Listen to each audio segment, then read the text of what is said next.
नमस्कार मित्रांनो, उन्हाचा तडाखा वाढला आहे. टेम्परेचर खूप वाढलेलं आहे.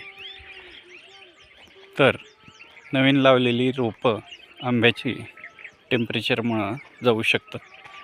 त्याच्यामुळं आंब्याच्या प्रत्येक रोपाशी मुळाशी आपण हे भुसकट टाकलेलं आहे, जेणेकरून ते पाणी धरून ठेवतील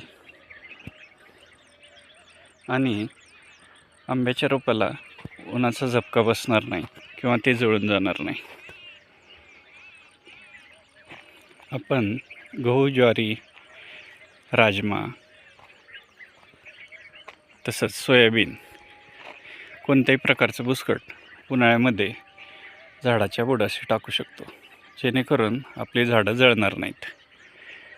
नवीन झाडांना शक्यतो सगळ्यांनी असं बुडाशी भुसकट टाकून घ्यावं. धन्यवाद.